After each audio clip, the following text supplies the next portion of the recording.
Hey guys, thank you so much for listening to 10 Bell Pod. I can't thank you enough, but I would love to thank you a lot more by you guys making a purchase at highspots.com. Guys, I know it's tough. I know money's tight, and, please hang on to your money as much as possible in these times. I won't get into theories and reasons why, because I'll just scare you. And I don't want to scare you. I want to sell you on highspots.com. It's a small business that has been integral to the part of professional wrestling and its growth over the last couple of years. And it employs a lot of independent professional wrestlers who, without it, would not have a sense of employment and the ability to go chase their dreams, much like I have for the last 15 years. And also, too, this is the craziest sale we've ever run at highspots.com. This might be a going out of business sale. I don't know. We'll see how it goes. I'm a little optimistic today at this moment. But right now we have 50% off all DVDs and downloads. I'm packaging up the DVDs myself personally, so if you buy a DVD, chances are I've got my fingerprints all over it. I promise you I'm coronavirus-free, Scout's honor. So, go ahead and make a purchase. Also, too, 36% off of all other items other than wrestling ring accessories. This is the time. If there's ever been something on the High Spots website that you're like, maybe one day I'll buy that, or like, I don't know, I really like that, but we'll see. No, this is the time, because we are running out of stock on a lot of things. A lot of once-in-a-lifetime autographs, memorabilia is just going out the door and will never come back through the doors again. So if you've ever wanted to make a purchase from highspots.com, if you were able to at this moment in time, I highly encourage you to do so. And thank you for your support, and thank you for the support on 10 Bell Pod. 10 Bell Pod.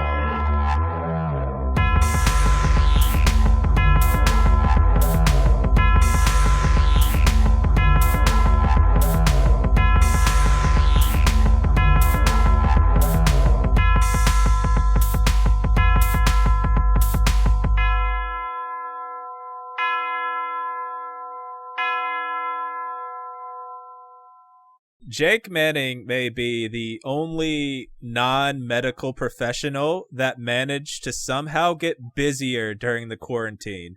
One of my first thoughts when all this happened, I was like, the universe is finally going to make Jake take a nap. But that's not the case, is it, Jake? Oh, dear gosh, no. I worked 15 hours last Friday night at highspots.com. As I was discussing off microphone, thankfully, it's been very busy at High Spots. We are basically running a sale, which hopefully is not a going out of business sale. And we are basically getting Black Friday amount of orders at highspots.com. And normally Black Friday lasts for about 3 to 4 days. This has been going on now for 14, 15 days, which I'm very thankful for, because that's the thing that keeps the lights on. And after that, we got to shut the lights off forever. But we're definitely doing WWE 1994 type qualities, and we're taking out the water coolers, and we are counting how many pencils we have. We are taking a lot of inventory right now, and I have been super busy and pushed to the edge. And when this was going down, I was like, oh, well, I'm going to have some time to work on my relationship and work on my stand-up and focus on some things and my artistic endeavors. And my girlfriend broke up with me, and I've been working like a madman, and little or no sleep, little or no food, little or no time to take care of myself, and I've been pushed to the absolute fucking edge of everything. And then all of a sudden now it's to the point in the quarantine where people are like, hey, I got this artistic endeavor. Hey, Jake, you want to help me with this? Jake, I got an idea. You want to do an online comedy show in front of no people? No, the fuck I don't. Because I tell you what, if this is what wrestling and comedy is going to be, is online Skype shit or empty arena bullshit, I don't want anything to fucking do with any fucking of it all ever again. I will find something to do with my life. I will probably start a cult, because that's the thing that's kept me away from starting a cult, is pro wrestling and comedy. And pro wrestling wasn't doing enough of it, so that's why I had to put comedy on top of it to prevent me from being some crazy militaristic leader, very similar to the governor in The Walking Dead. So get your eye patches ready, kids, because daddy's coming home. All right, well, welcome to this special apocalyptic episode of 10 Bell Pod. I'm Nick, and it sure is great to be here in quarantine with all you dumb hicks. It's a good thing sports got canceled, because your favorite team would win 0 games anyway. Which, by the way, how fucking pissed is LeBron James right now? Like, he drugged some of the most talentless teams in the history of the NBA to the NBA Finals, and then he had to run into the three-headed monster time and time again. And then when the three-headed monster finally dissipates and he goes to the West, fights all the criticism that always came up, like, oh, the only reason he went to the finals because he was in the East. He goes right to the West, goes right to the belly of the beast, is conquering the dragon, looks like he's poised to win his 4th title, and then the season doesn't exist anymore. Like, that's what I feel sorry for. I've actually come full circle on LeBron James since he's a Laker now, and I love LeBron. All right, moving on. Oh, God.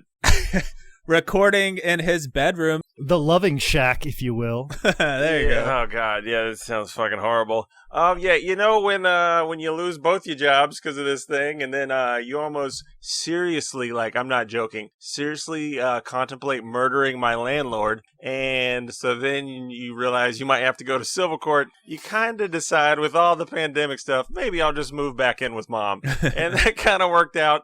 So no, 0 jobs and attempted murder on my landlord. Fuck Henderson Properties forever. Listen, if things get desperate enough, if you want me to pay a little visit to them, I most certainly can. This will all be used in court someday.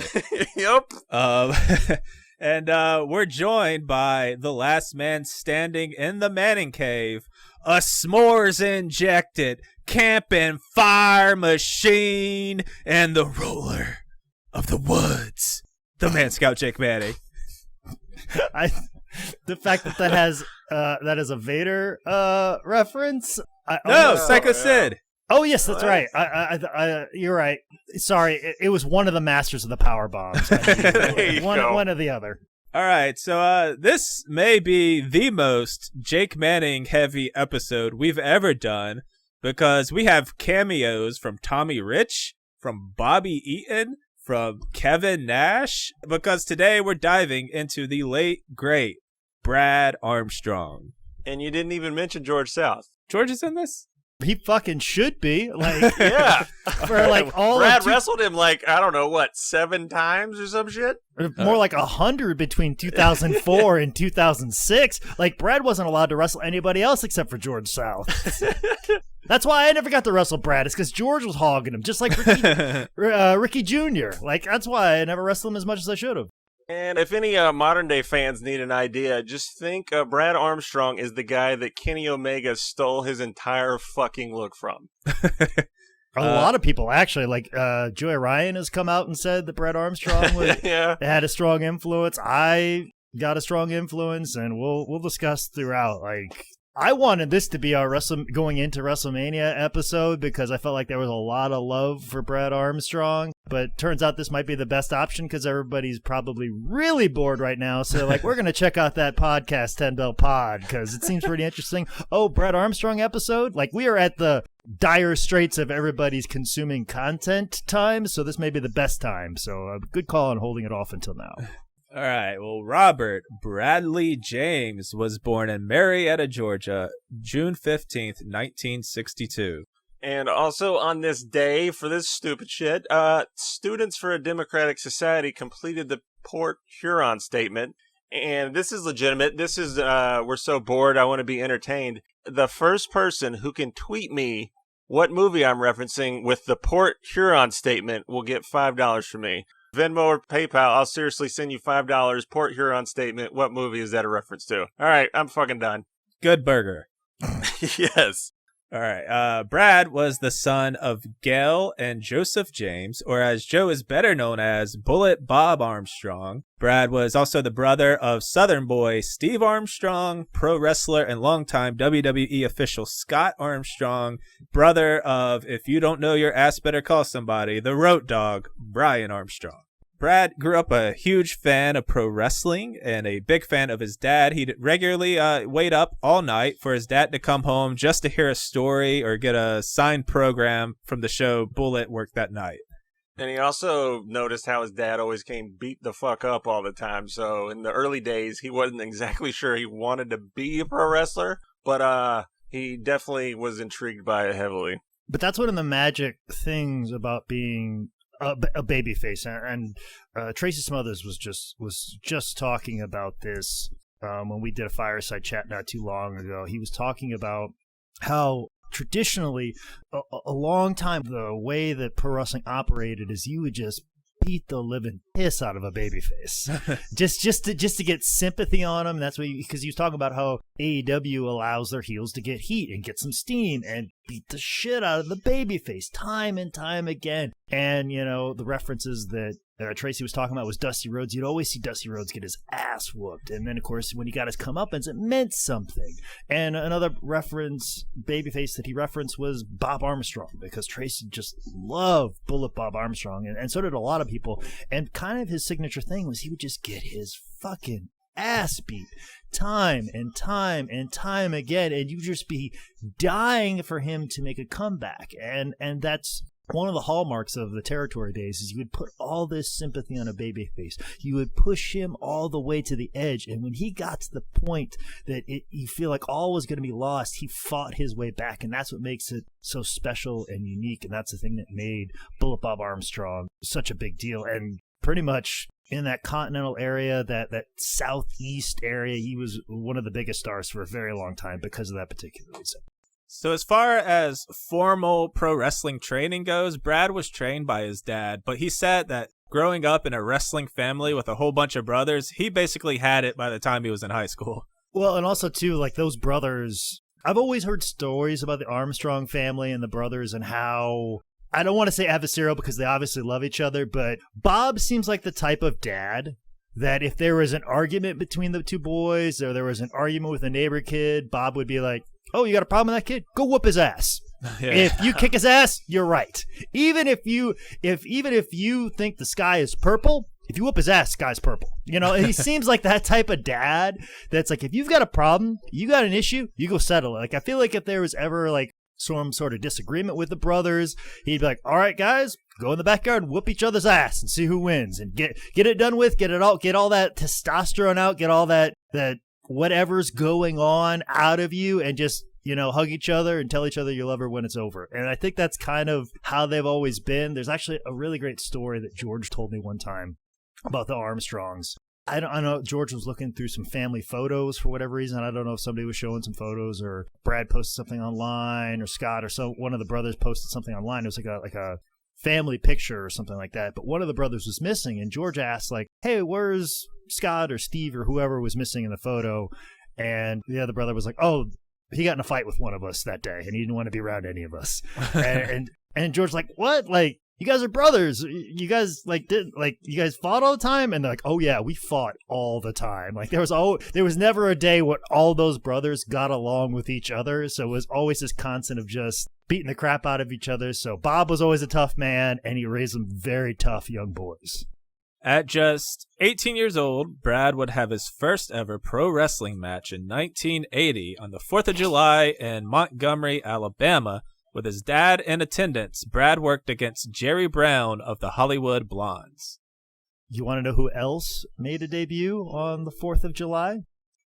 Jake Manning? The Man Scout, Jake Manning. Oh, shit. Made his debut. So the fact that George has nicknamed me Bullet after Bob Armstrong, most specifically because I look like Brad Armstrong, it's because when I first moved here, I had reddish hair, a good body, and he always felt that I looked like Brad Armstrong, which was always very near and dear to my heart, which we'll discuss later on. But yeah, it's very ironic that he makes his debut on the 4th of July, and the Man Scout character made his debut on the 4th of July. Just very, very interesting to me, and how my life and love has been intertwined with Brad's. We're really foreshadowing the whole reveal at the end, where Jake is in fact Brad fucking Armstrong, and it's the twist of the whole episode. Oh, just you wait till I come back from all this. If we all come back from this, I'm gonna start. Yeah, put an if on everything now. I'm gonna start using that Russian leg sweep and the float over.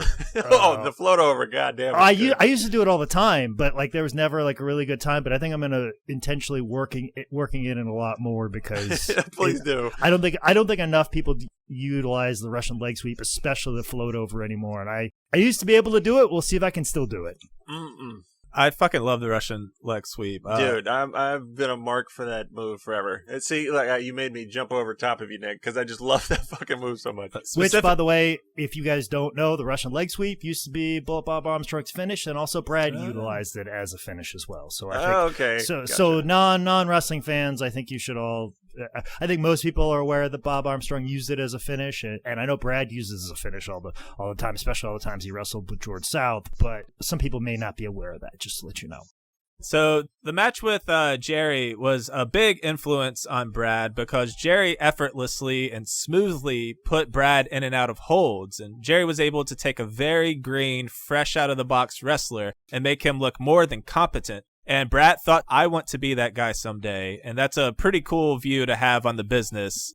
Following that, Brad was off and running, getting work in his first territory, NWA's Gulf Coast Southeastern Championship Wrestling, and he gave a lot of love to Norville Austin for really helping him along as a noob. Some people would know Norville Austin. Him and Coco Beware used to have the Pretty Little Things, Jake. Pretty Young Things. PYTs. Yeah, PYT. Pretty Young. The Michael Jackson song. Pretty Young Things is a much different Michael Jackson song now. It is not the same. Yeah, right, right. He was also one half of the Midnight Express. Or 1/3 there. I think it was like Randy Rose, Dennis Condrey. Like he was a part of like the Midnight Express before it went over to Mid-South. First off, I want to put out there that Brad's straight shooting Ring of Honor shoot is legitimately probably one of my new favorite shoots. And one of the gems from that is just he talks about in Alabama the first time he ever got split open the hard way was Dennis Condrey gave him 15 stitches. And it was so bad that the local news followed him out of the building into the nearby hospital. And that's when he understood and saw what real heat was. And I had the thought of, Jake, do you remember the first time you got split open the hard way? Oh, that's a good question. It's been... Man, I haven't thought about that for a while. It's probably I got busted open my nose. My nose has always been like a fragile egg sometimes in different points in my career where like I've just been hit in it and it just exploded. I'm sure it's something like that. Probably in training one day, I got knocked in the nose and just started bleeding. Like I said, I've been hit in the nose so many times, it's just been bloodied up so many times that it all just blurs together. I was probably about due before all this quarantine happened to get another bloody nose. Hopefully it would have happened WrestleMania weekend. It would have looked super cool and got some great pictures. Yeah, of course. So by 1981, Brad went to Georgia Championship Wrestling, kicking off his run there by tag teaming with his dad, Bob, even winning a tournament for the NWA National Tag Team titles, beating Mr. Fuji and Mr. Saito, November 26, 1981. And how awesome is it for someone like Brad, as you're getting into professional wrestling, to be able to tag with your father? Like one of my dad's one and only requests in life was to play in the same outfield with me during fast pitch softball, because my dad really liked that. That was like my thing that my dad really got into, like beer league, fast pitch softball, for whatever reason. Like it was like his escape from working 20 hours a day on a farm. Like was on Sunday, taking his family to the local pizza place and being able to play softball every Sunday night with his friends and do something athletic, because athletics was always very big in his family, and the fact that I got to be in the same outfield as him was like a big deal for him. So for someone like Brad to tag with his father, I'm sure it meant just as much to Bob as it did Brad, but also too, what better way to learn? I mean, Bob was one of the top baby faces in that area, being able to learn and being able to absorb some of that knowledge, but also too getting into the flow of probably something that was very much like a main event level match very early, getting in the movement of all of that and picking up the momentum. Like, hey, we got to go here. We got to move fast here. We got to move slow down here. We got to do this, got to do that. That's just a learning experience is just can't be replicated any other way. And also too, it's kind of interesting too, that later in Brad's career, when even Bob was still wrestling, I think Bob was even wrestling as recent as just several years ago. But like towards the end of Brad's career, he would team with Bob. And of course, Brad would do a lot of the work and just give the hot tag to Bob. It's kind of, so Bob didn't have to do a lot of work at his advanced age. So it's almost like a situation of Bob probably did a lot of the heavy lifting at this point in Brad's career. And then later in Brad's career, he did the heavy lifting for his father. So he kind of returned the favor that way. So it's some nice symmetry to the whole thing. My dad was the greatest church league softball first baseman of all time. Throw that up there. I'll give you the infield, but the outfield, Tommy Fearbox at the top of the list, okay? We need to put together a squad. So Brad and Bob defended the belts against teams like Kevin Sullivan with Ox Baker and the Funks before dropping the belts to Super Destroyer and Masked Superstar January 22nd, 1982. Brad was also handling his business as a singles competitor, picking up wins over Buzz Sawyer, Kevin Sullivan, Gino Hernandez, and winning a tournament for the NWA United States Junior Heavyweight title. And there's also, for deep dive research stuff, you can see an early version of Piper's Pit on YouTube with Roddy interviewing Brad and kind of talking shit. It's like, oh, you just kind of hanging out with your dad? Oh, you doing daddy stuff? Oh, that's nice. Don't you feel like your dad's a bit of a crutch? Oh, you need your daddy to do stuff. And then Bob comes out there, talk a little shit. But it's Piper probably had the realization, was like, man, this could be something. By late 82, early 83, Brad was starting to dip in a few other territories, getting work in Mid-South and St. Louis before going down to Florida. In championship wrestling from Florida, Brad would again get some tag team gold, pairing up with Terry Allen to win the NWA Florida Global Tag Team title. They did it off the Fabulous Kangaroos, who were, Jake, do you know the Kangaroos? They were kind of a gimmicky Australian tag team. Gimmicky? They were one of the best of all time, my friend. Really? Al Costello and I always forget the other guy's name, but Al Snow talks about the Fabulous Kangaroos like so much. And you look at like tag team wrestling, they were innovators, they were ahead of their time. I mean, just go back and watch some of their matches. Like as far as like tag team wrestling, it wouldn't have been as successful as it was if it wasn't for the Kangaroos. Huh. By late 83, Brad was back in Georgia, and in early 84, he kicked off a great year by getting into a feud with Ted DiBiase for the NWA National Heavyweight title. So Tommy Rich was in a feud with Ted DiBiase, leading to a loser leaves town match that Ted won. So Rich may or may not have put on a mask and come back as Mr. R. DiBiase, having gone through this bullshit before with JYD and Stagger Lee, wasn't about to get fooled again. So in a match on February 18th, 84, Ted and Mr. R faced off. And after popping Mr. R with a loaded glove, he pulled off the mask, revealing that it was in fact Brad Armstrong.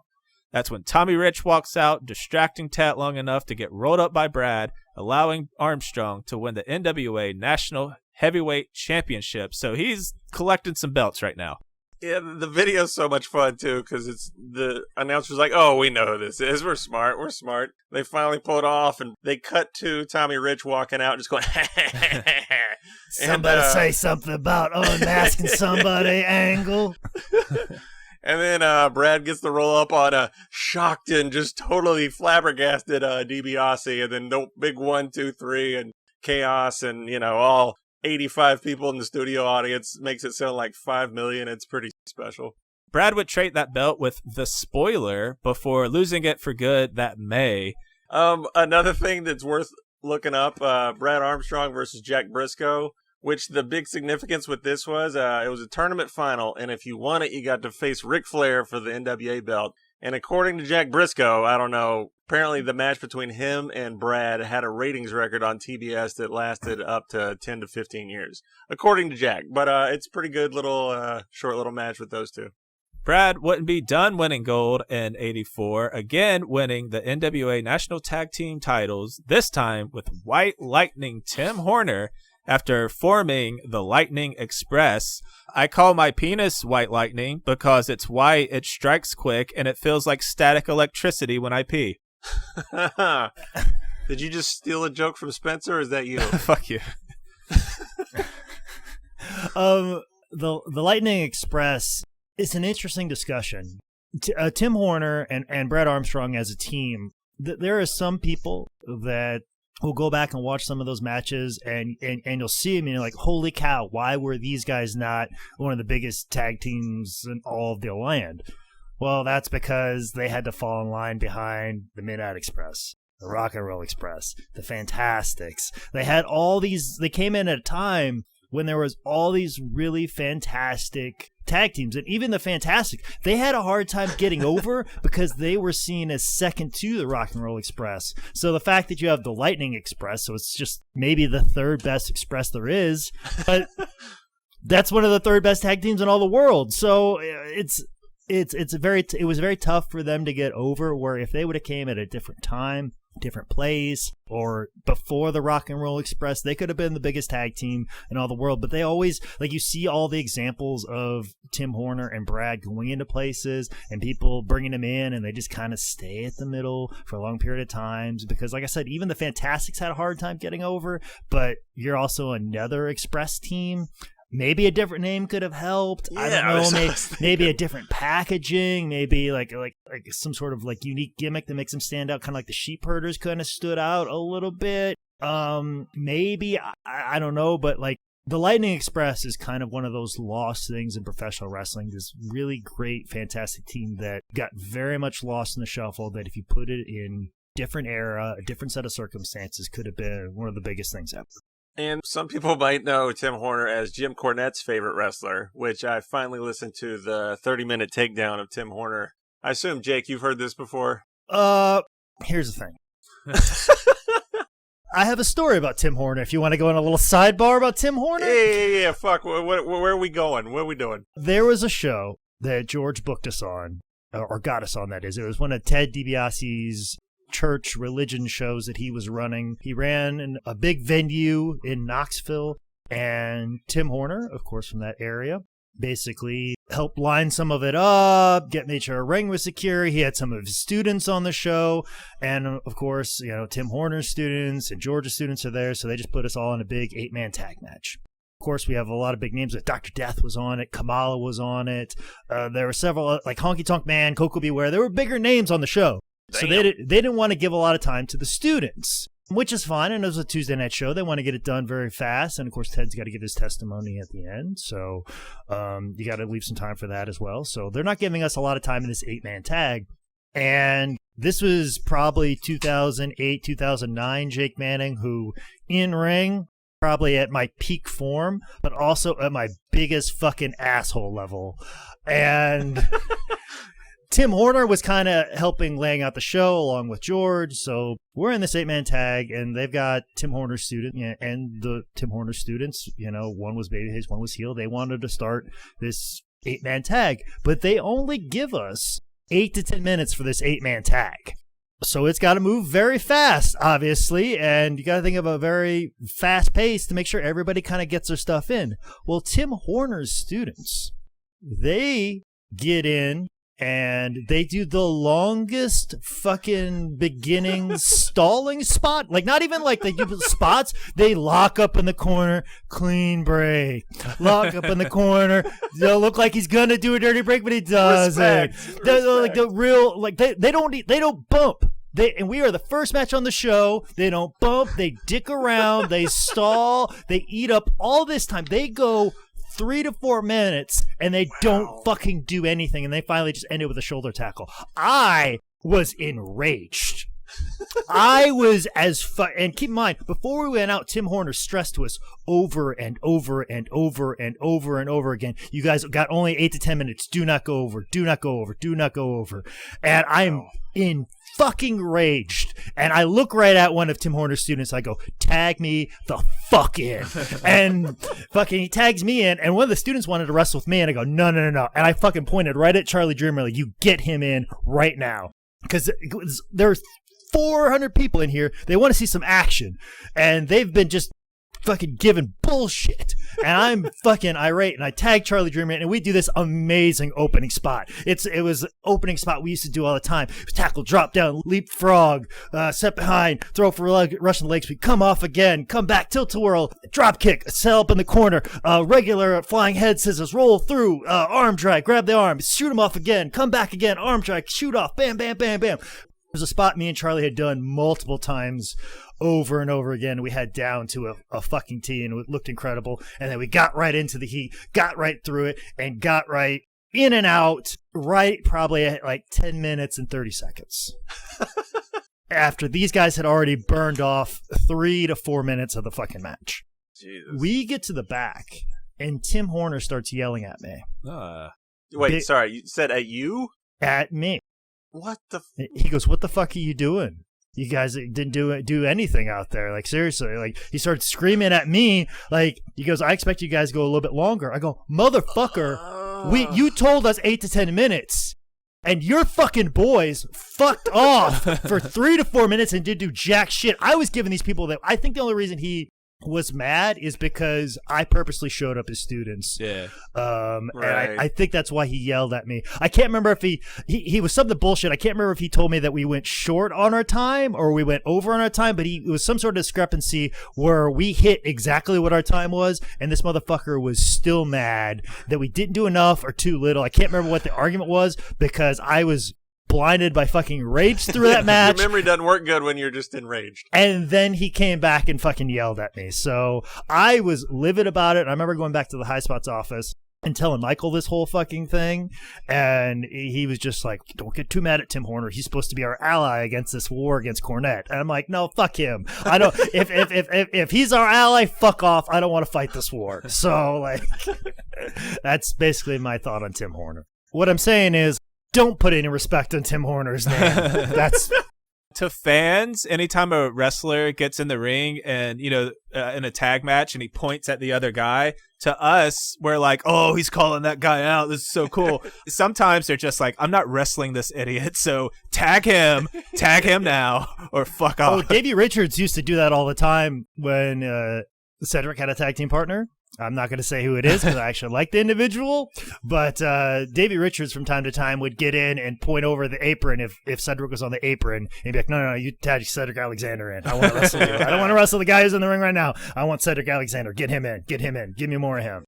To cap off an awesome year of winning and titles, December of '84, Brad Armstrong went to Mid-South, where he took the Mid-South North American title off the great Ernie Ladd.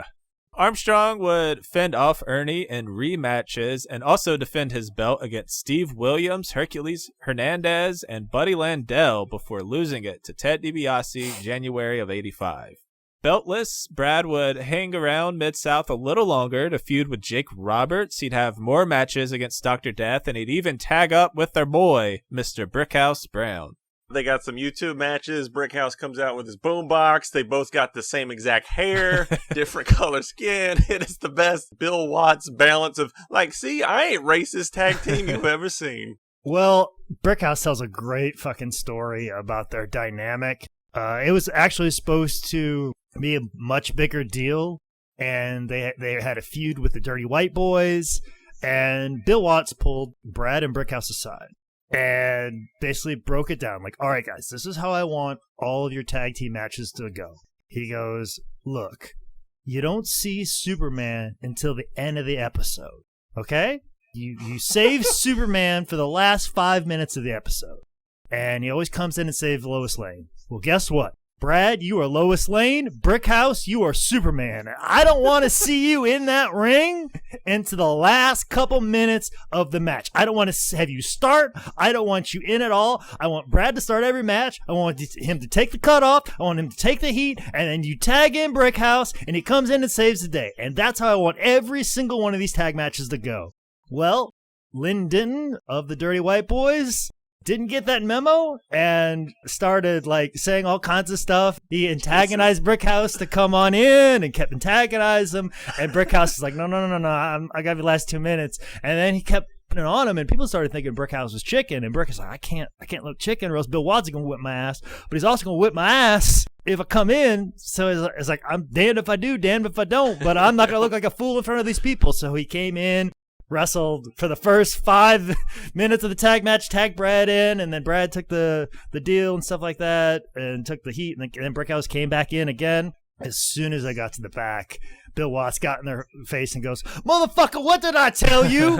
What did I goddamn tell you? I said we don't see Superman until the end of the episode. Brad is Lois Lane and Brickhouse you Superman. But Superman out here in the first 5 to 10 minutes of this match, nobody wants to see that motherfucker at the end.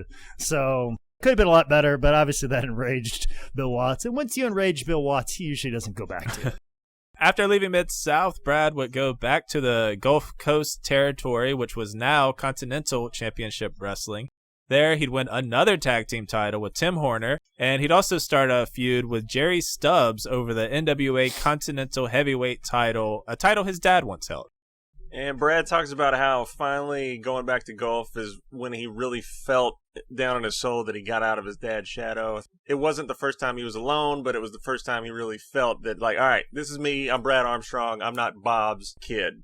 Summer of '86, Brad went on his first tour of All Japan Pro Wrestling to take part in a tournament to determine the first World Junior Heavyweight Championship. He actually made it all the way to the finals, but lost the match and the title to Hiro Saito July 31st after getting caught with a German suplex that seemed kind of out of nowhere. Yeah, it's kind of an abrupt ending. It's a pretty good match. It's nothing solid. I don't think I'd seen a Hiro Saito match before, and him winning the tournament, I guess they were pretty high on him at the time. But yeah, I think there's a Facebook video of it. It's a solid match just for Brad, but yeah, worth checking out.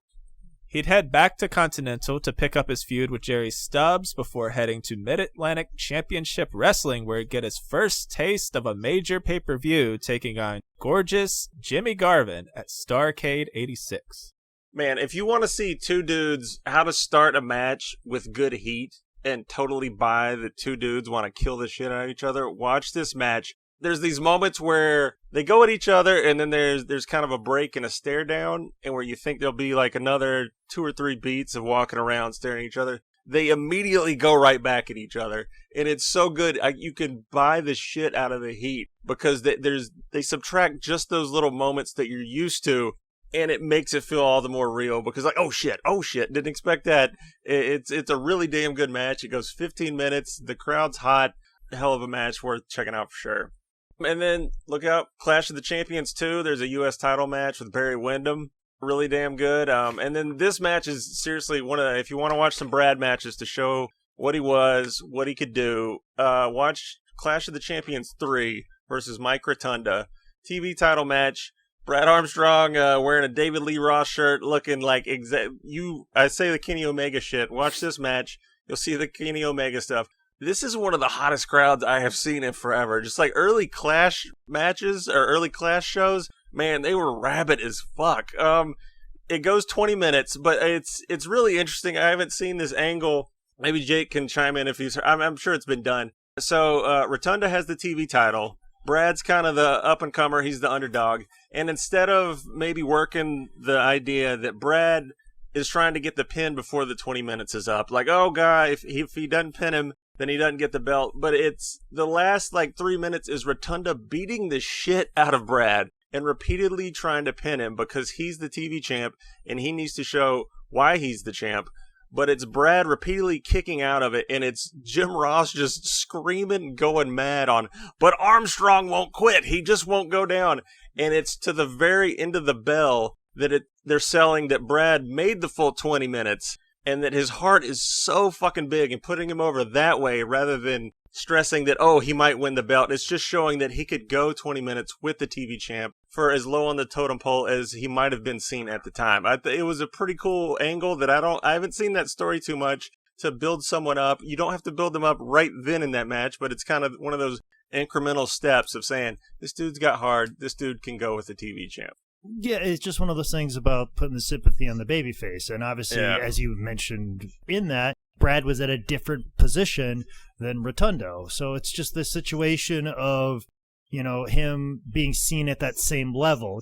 You couldn't just put Brad in and he's like, if Brad was beating him up towards the end of the match when he's viewed in the audience eyes as less than the TV champ, it just is odd and it looks like you're forcing it down their throat. Where if you zoom out and recognize, okay, you're at this level, I'm at this level, I need to bring you up. And I think that we don't do that enough, and enough of that isn't done in professional wrestling even today, is kind of zoom out and look at it like, okay, the fans see me as this right now. How can I be seen as just as good as this guy? Or I'm viewed as this, my opponent is viewed as this. How can I bring this up? How can I make him this or on the same level as me. Where a lot of times it's like, oh, I'm a star, I'm just going to do all my shit. As opposed to going like, okay, well, the crowd doesn't know me here. This is my first time here, so I got to introduce myself. So I got to do probably some stuff that I've done before that I know works and kind of get people in. Or like, oh, they don't know to hate me yet. I have to do some stuff to make sure that they hate me. It's just understanding how you're viewed by the audience. I think gets forgotten about a lot now because you're just like, oh, I just want to do all my shit and just do all, like, I'm a star, I'm cool, I'll do all this, and you'll just like me regardless. Like, no, like, tell the story of what people think about you. Like, think about what your perception is walking through the door. I'm this. Right. Or you can use that to your advantage in the sense that with someone like me, when I come out in my Boy Scout outfit, you think I'm going to be a joke. What if I do something that's really vicious out of nowhere, or really do something very dastardly, or you think I'm going to be ha ha ha funny, and I just beat the crap out of somebody. All of a sudden it's like, oh, I like this dude. Not only is he not afraid to get laughed at, but he also whoops some ass. Like, it's understanding and playing with that. This is just another story and being aware. But, you know, look at Brad's career and all the things that he's done. He still needs to be pushed up, and especially in the stacked lineup that Mid-Atlantic had as far as talent goes. You could just go down their roster at the time, and you look at it compared to the WWF at that time, and you're like, wow, like, how did, like, Mid-Atlantic go away with this type of talent roster? It's one of those things. They were just stacked talent-wise, and for someone like Brad Armstrong to come in where he would have been the top draw in any territory in the country at that time, he still needed a lot of work in Mid-Atlantic because Mid-Atlantic was stacked at the time. Hell yeah. By spring of '87, he'd reform Lightning Express and go to what was now Bill Watts' UWF and win the tag team titles from Sting and Rick Steiner. They go on a pretty epic run with the belts, holding them for 152 days before getting licked to death by the Sheepherders, aka the Bushwhackers. The Sheepherders would actually be the last team to ever hold the UWF tag team titles, as just over a month later, UWF was purchased by Jim Crockett, which meant Lightning Express was heading back to the Carolinas to what was soon to become World Championship Wrestling. If you want to check out any good Brad stuff from this era, look up the Arn Anderson match that's on YouTube. That's 9/12/87. That's Arn being a heel piece of shit. It's really good. And then there's a match against Al Perez. There's a flying armbar reversal that Brad now do that I, honest to God, all the wrestling I've seen in my life, never seen in my life. They did it, though. In WCW, the Lightning Express would continue feuding with the Bushwhackers as well as working Midnight Express until Tim Horner left the promotion to go work for WWF. That left Brad fending for himself in various tag teams and six-man combinations and working as a singles competitor against Mike Rotunda, Ric Flair, and Lex Luger. By September 1990, Horner was back, and he and Brad would get the band back together, taking on the Master Blasters, as your boy, Master Blaster still, Kevin Nash, was making his Too Sweet pro wrestling debut. Yeah, my boy. And also, too, I have been really digging Kevin Nash's Instagram feed.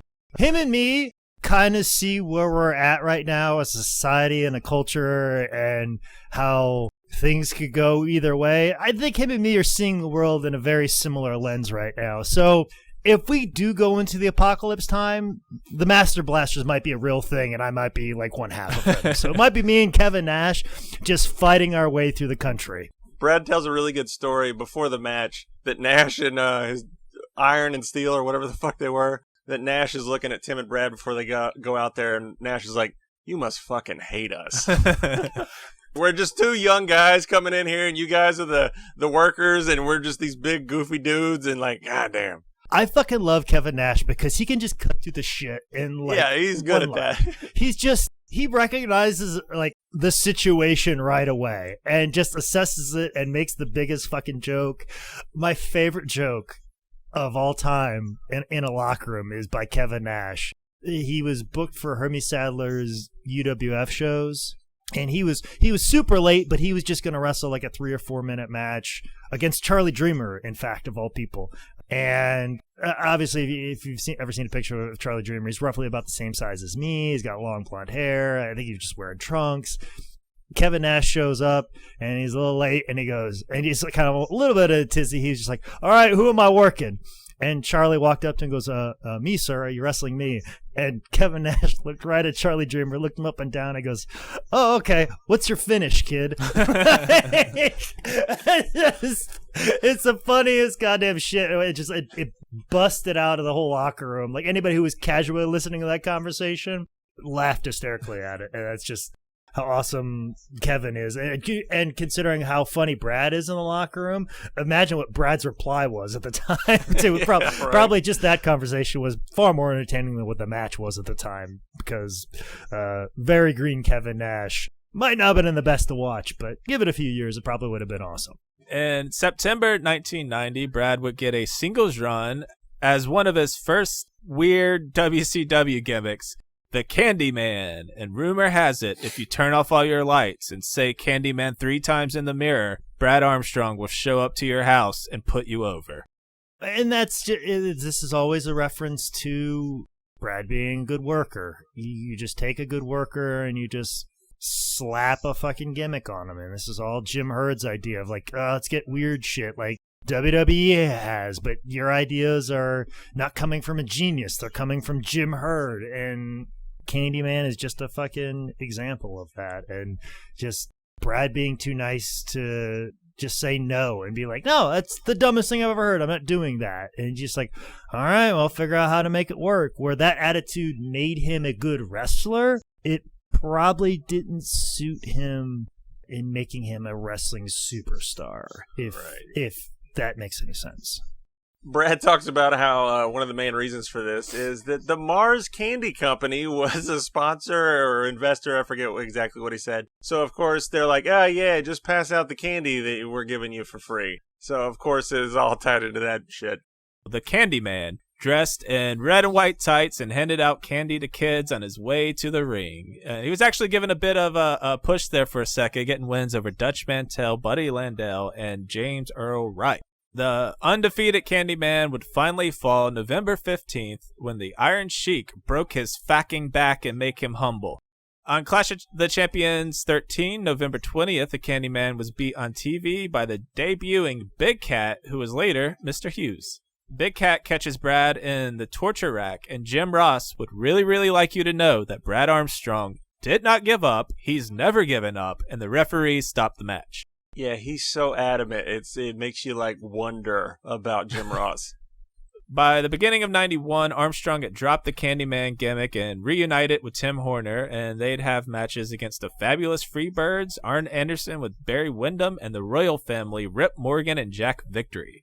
On February 24th at WrestleWar 91, Armstrong would have a match against Bobby Eaton. They do the knuckle lock test of strength spot, and Brad Armstrong physically walks up on top of Bobby Eaton. Oh, and yeah, just jumps it over was him. nuts. It's so fucking cool. That spot, I literally like, this is like Quackenbush, Claudio type shit. And it was, 91 in WCW. I think Bobby used to do that spot a lot. Bobby was always a very good base, like a surprisingly good base for like a lot of stuff like that with Ricky Morton. You go back and look at some of the tags. I think they even did that with Ricky Morton. Also Dennis Condrey, underestimated post, and that's why it made it very good and explains why the Midnight Express and Rock and Roll Express was so good, because Bobby Eaton and Dennis Condrey were these amazing like post guys that if guys wanted to fly around or jump on top of them or do all kinds of things or jump on somebody's shoulders and, give them some sort of head scissors, tilt-a-whirl, whatever. Like Bobby Eaton and Dennis Condrey could show up to Chikara or PWG tomorrow and post for Ricochet and Cedric Alexander, no problem. That's how good they were, and very, very underestimated as far as that goes. But I have not seen this match, and it's very embarrassing, but there's a lot of early 90s WCW that I have not seen, just because I was unaware of the existence of WCW in the early 90s. I was strictly a WWF kid at the time, and so I have to physically go back and watch it. And I've went through a lot of the 80s Crockett stuff, and of course I lived through the mid-90s WCW stuff, but the early 90s stuff, it's always been labeled as bad, so I've never had kind of a hankering to go back and see it, with the exception of pay-per-views that I watch for How Did This Get Booked. But there's a lot of really hidden gems, and this Brad Armstrong Bobby Eaton match is definitely one of those hidden gems that I need to go check out. And if I get any type of break in my current schedule, I might take a break from, watching The Wire and watch some early WCW just to catch some Brad Armstrong Bobby Eaton matches, because early 90s Bobby Eaton, pretty untouchable, and Brad Armstrong, I think, is coming into his athletic physical prime at this moment in time, which is unfortunate because he's just getting saddled with all kinds of weird gimmicks and they don't know what to do with him. So another parallel between me and Brad Armstrong is that we came into our physical peaks at the absolute wrong period of time in the business. Mine just happened to be in 2009, the most insufferable years of independent wrestling, and Brad Armstrong's happened in early 90s WCW. I just want to give a shout out that I've had the DVD box set of The Wire for 8 years. Still never watched it either, so fuck. Next crazy gimmick he gets, in April of 91, the Fabulous Freebirds began speaking of a third member named Fantasia. And at Super Brawl 1, Fantasia showed up to help the Freebirds capture the vacant WCW United States Tag Team titles from the Young Pistols. I don't know if you've seen the episode of Always Sunny where they do pro wrestling and they're like the birds of war, but they just kind of look like chickens or whatever. That's how Brad Armstrong looked in his weird costume. Well, and as you may or may not know, Fantasia was Dusty Rhodes' nickname for Michael Hayes, so they made this character Fantasia. I think he's even referred to as Bad Street at one point in time, but it's just Brad trying to make whatever work and do some sort of goofy, I think, didn't he do his like weird dances and mannerisms when he was... Yeah, he talks about in the shoot how, because this is the first time he's a heel too, which is significant, and he's also under a mask, which Brad talks about how it was so freeing for him, because they always talk about how Brad's such a cut up, he's a goof, and in the back he's totally playing around, but when he got on stage, when he got in front of that camera, it kind of, it fucked with him, and you can see the freedom that Brad's like, all right, no one knows who I am, and they never reveal who Bad Street ever was. So it's Brad be like, all right, this is something new. This gives me freedom. This lets me play around. And you can see it in his mannerisms and his enjoyment of the role. It was only the Fantasia bird gimmick for the first thing, and then Disney was like, nah. And then he was Bad Street, and then he didn't really have the feathers so much. I don't know. Nick, you could... My only comments on the situation is that they missed the obvious name of Brad Street instead of doing Bad Street, and that makes me sad until this day. Hey, you don't want to tip your hat. You don't want to give it all away, One of the best matches that I watched, Bad Street versus Pillman. Clash of the Champions 16. It's Brad Armstrong under a mask and full body gear against Pillman, but they go all out. They do some crazy fucking spots. Pillman does a suicide dive that seriously you think he might have died. You might have seen the highlight of it. But really good match, really quick, good, efficient match. Definitely worth checking out. June 3rd, 91, Brad would get his hands on some WCW gold when the Freebirds won the WCW Six-Man Tag Team Championship from JYD, Ricky Morton, and Tommy Rich. They dropped the belts about 2 months later to Dustin Rhodes, Tom Zink, and spoiler alert, our next episode, Big Josh. In September 91, Brad did his first of 10 New Japan tours. One of the best stories that Brad tells in his shoot is he talks about Brad and Scott Norton versus Muda and Hiroshi Hase. First off, I want to put Brad over as a storyteller. He's kind of a goofy, casual, kind of white bread dude, but he's so good in just casually telling a story, man. He busted me up so many times with just giving me the facts and just the casual way he did it. But he tells a story about this tag match, and you can see the exchange if you watch it, but Hase and him getting to a slap exchange where it's one of those, like, you hit me, I got to fight back so you'll respect me thing. And Hase slaps the fucking shit out of him so much. You can see Brad drop for that kind of flash KO moment. Brad gets his brain smacked out of his head, and Brad tells a story about in the back how they were like, you make people sad. You make people sad. But what they meant was that you make people care about you. You make people weep for you because of how much you sold, how much you created empathy for yourself. And there's only 10 minutes out of a 23-minute match, which is really fucking good in itself. And I wish I hopefully can find the full thing. But look this one up because Brad really puts it over, and it's definitely worth it because, man, they really work, man. And if I've got this kind of correct in my head, New Japan, like juniors, he's coming over here in 91. So he's just 3 years too early before being intermixed with Dean, Eddie, Redacted, Jericho, all of those guys. Right as the Super Juniors thing is kind of exploding. I think Liger's not really a thing quite yet in 91. If he he's like, that's like right when he was becoming Liger. Yeah, from so my the New Japan Juniors hadn't really taken off yet. Where it seemed like that was more like it was lifting off like 92, 93, peaked at 94.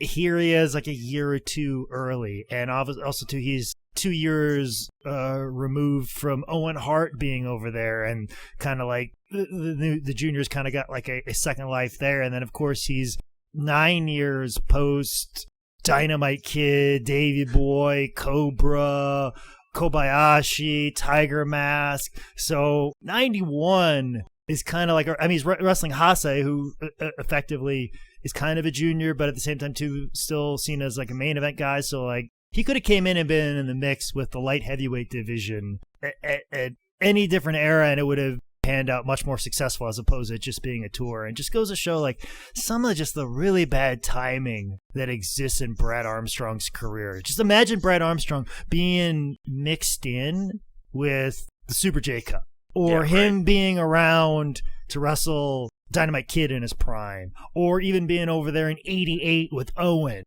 Having Owen Hart, Brad Armstrong matches in New Japan, how crazy that would have been. Fuck. Or Black Tiger with Mark Rocco, even like in the later 80s. So he's 3 years removed, or 3 years ahead of his time in kind of an era, and just a very weird moment in time. Or imagine if he's doing the Candyman and the Freebird thing, but then he goes over to Japan and he's wrestling Liger when he's got a full head of steam going on. So just kind of just a shame, you know. It's kind of the timelines are a bit weird because Brad did get some of those shots. Like he did get to work with like Guerrero and Malenko and Benoit then, but I think it was kind of in between all his gimmicks. So maybe the momentum he had there had kind of petered out for them to really push him, because he had so many Japan tours that it was just bam, bam, bam, bam, bam, bam. But it was interesting to see how he had his moments, but he still kind of missed the perfect moment. Yeah, if you fantasy book the Super J Cup, and the beauty of the Super J Cups was just the mixture of styles, the mixture of lucha, the mixture of, you know, Japanese style and traditional American style, but also kind of that Calgary style. Imagine mixing in good Southern babyface style, which Brad was perfect in, and put that in the Super J Cup, and then I think you've got a very well-rounded picture of professional wrestling. And I think that's the only way that you enhance upon that, is putting something like a Brad Armstrong in Super J Cup 90, 94, and 95, and then you have all aspects of professional wrestling. You put a comedy wrestler in that, and you have everything in professional wrestling. Are you fantasy booking yourself into this, Jake? Is that what you're doing there? Why not? Just put me in there. I'll even kind of cover a little bit of the Southern style too. You put me in the Super J Cup 94, and crazy shit's gonna happen. Have me and Hayabusa go a couple rounds. We'll see what happens. That's a Fire Pro match. I want to see it recreated on YouTube, people. So later in 91, Armstrong was giving another WCW masked gimmick, Arachnaman from Web City. But kind of like how Disney shut down Fantasia, Marvel Comics saw this and its similarities to Spider-Man, causing WCW to quickly drop the character. Arachnaman pins Tommy Rich. There you go. That's a statement. Arachnaman versus Cactus Jack. That's a match. Arachnaman versus Stone Cold for the TV title, with JR and Rick Rude trying their best to put over the idea of Arachnaman. And then my favorite, this amazing six-man tag, Stone Cold Steve Austin, Arn Anderson, and Bobby Eaton versus PN News, Big Josh, and Arachnaman. I mean, 5 stars. Shit, man. A spider, a lumberjack, and a fucking terrible rapper. That makes no sense. The bad thing is, it's like a purple and gold spider suit, and the way his head's designed, like every time I look at him, I just saw Mr. fucking Peanut. It was the worst thing. I was like, oh gosh, the Peanut guy with the monocle. Fuck, he's got to wrestle again. Shit. On July 5th, 1992, Armstrong won the WCW Light Heavyweight Championship by defeating Scotty Flamingo at a house show. Brad would actually be the last WCW lightweight champ holding the title for 59 days, during which he injured his knee in a match against the Great Muta while in Japan. They stripped Brad of his title for not defending it. They said they were going to hold a tournament for a new champion, but they just kind of didn't. Go back to the 7-5-92 Flamingo match. One of the best examples, if you want to see how fluid and good Brad is in the ring, watch that. I think it's a house show little pickup highlight reel. But the finish on this match, where it's kind of a suplex spin reversal that Brad does into the Russian leg sweep float over, is fucking seamless and looks so good. It's a 10 out of 10. Go watch this little clip because it shows you how good and how beautiful Brad could be in the ring.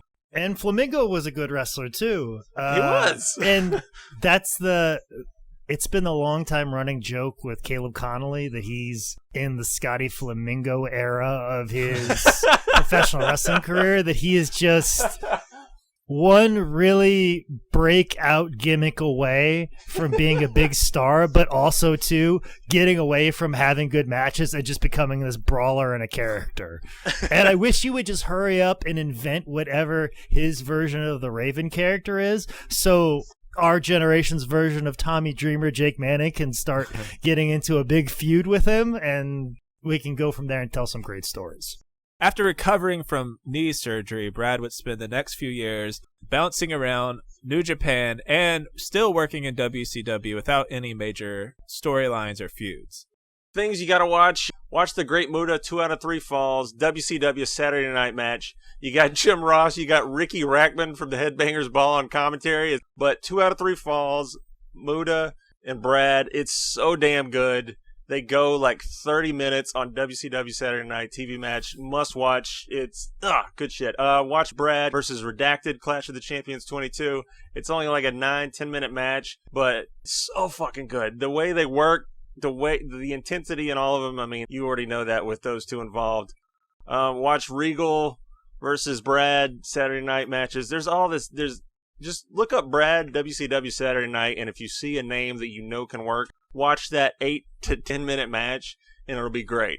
We also got to bring up that of all the gimmicks he did Dos Hombres with Ricky Steamboat, where they were just pretending to be luchadors. It was another one of those gimmicks that Brad just got thrown into, and it was just like, let's see if this works. But I don't even think I watched a match on that. Anybody remember Dos Hombres? I do not, but I do remember Brad being on WCW Saturday Night a lot in 1995, and it was just he was just there, and they would just throw him out there and have like good matches I always enjoyed. And there was one particular match, and keep in mind, he was just very much in the middle. Sometimes he would win, sometimes he would lose. He was just kind of there. But, Arn Anderson would wrestle on WCW Saturday Night in 95 and usually win unless he was wrestling the Renegade.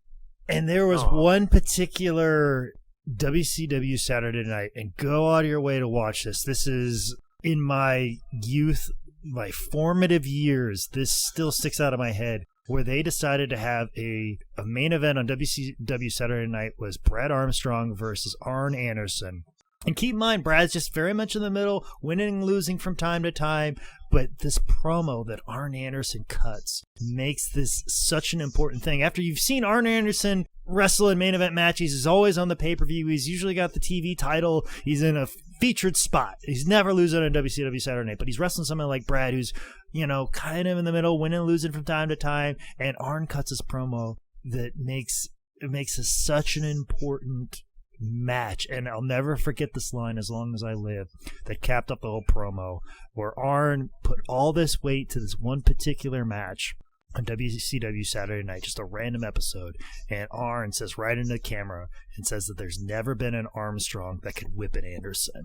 And just it's everything you want in professional wrestling. Nailed it, brought it home, match delivered, promo delivered. Go out of your way to see that. I believe it's sometime in 1995 right there. It's right in the kind of the mix of the Renegade and all that weird stuff that's happening, but it's just a perfect moment where those two collide and they make it special. And I feel like it was one of those things that were attempts to make Brad kind of a thing. Like, I feel like this is something that Arn would have been like, give me Brad Armstrong. Let me do something with Brad Arm. Let me show you what we could do with him, as opposed to him just floundering here on WCW Saturday Night. Yeah, like turn that into a Hatfield and McCoy's type thing, like family versus family. Let's fucking go. Yeah. And I want to go back on one thing. The Dos Hombres team up with Steamboat. One of the most interesting things that Brad brought up in his shoot, because that was the other thing. He's funny, he's likable, but man, he had insight and he would own up to so much stuff. He talked about how he stole a bunch of his selling from Ricky Steamboat. And the weirdest thing, he said he stole how Steamboat would sell with his hands and his fingers. Like he would reach up and like try to pull energy into himself, or he would really reach out there and it would connect with the crowd. And I love that insight and just that owning up to being like, yeah, that was good. I'm going to take that. But I hadn't thought about it before, but just seeing Steamboat, how he would do that, Brad was like, yep, that's good. I'm taking that. And Brad was asked on the shoot why he left WCW at this time. And he said, well, I failed the drug test. Or as Brad said, I didn't study. Or maybe I stayed up all night studying. Yeah, that's the ticket with this whole fucking John Lovitz bit. It had to be marijuana. Like, the Armstrongs are notorious for loving the cannabis, which, you know, there was kind of a stigma when I first heard about a lot of that. But now, like, Yeah, fuck, why can't the Armstrong family all smoke pot? Why can't they all just smoke pot? Like, especially... how does that affect other people? It doesn't. Especially, like, Bob's battling cancer right now, but still getting his workouts in every day. Like, that guy deserves a little joint or two. And there's Tracy Smothers told this amazing story of hanging out with the Armstrongs. Tracy was kind of like a surrogate Armstrong brother to the Armstrong family, like, because obviously he teamed with one of them, and he kind of felt like he was kind of part of the family, much in the same sense that I feel like I'm a son to George South, and me and George Jr. are kind of brothers in kind of a sense, and we kind of interact as brothers in that way too. Tracy tells this great story of it was Steve and Tracy and Bob Armstrong all smoking in the back of this big van, because when they would go to town, they would all travel together. They'd all get in a van, and sometimes they'd sleep in that van, just save money on hotel rooms. And they would park the van in a parking lot, just get high, pass out, get up, drive to the next town, get a workout in, or get a tan, or go fishing, or do whatever they do before the matches. And there was this particular night they were in a parking lot. They were all getting high, and all of a sudden these guys started rattling on the van, like fucking with, like they're trying to break in. And Tracy and Steve jumped out to fucking, see what it is. And all of a sudden it's like 3 or 4 guys, and it's just Tracy and Steve, like, oh fuck, we're outnumbered here. We're gonna like get our ass beat. And we're high, so like we're impaired a little bit. And all of a sudden out of nowhere, a high Bullet Bob Armstrong jumps out of the back of this van. Both the doors open up out of the back, and it jumps out of this van wielding nunchucks. Fucking scares them off. And just, if you ever want a good laugh, think about a high Bullet Bob Armstrong jumping out of the back of a big, like, windowless molester van wielding nunchucks. That just... I'm Michelangelo. Yeah, the original Ninja Turtles. Instead of pizza, it's blunts. But yeah, that's just how the Armstrongs got down, man. Just get a little high, chill out, like not hurt nobody. What you do in your private time is on you. And even too, like, we'll probably get into it later, but this is a good point to bring it up. When Brad worked for WWE, one of the reasons he got fired is because they thought he didn't take things seriously, because he was flying to whatever town they were going to that night, and before he flew out, he had a little time. He got to the airport a little early. He's like, my flight takes off in about 90 minutes. Before I get on this plane, I'm going to have a beer. Well, one of the office guys saw Brad having a beer midday before they had a show that night, and they're like, oh, you think you should be drinking? And he goes, I'm just having a beer before my flight. Am I not allowed to do that? And they kind of always looked at Brad as like, he's not taking his job seriously. Or like, oh, he gets fucked up on the job. But Brad just like, I'm just taking the fucking edge off, man. And it's a beer, and it's a light beer, in fact. Do you not see that I have abs as a 40-year-old man? So back the fuck up.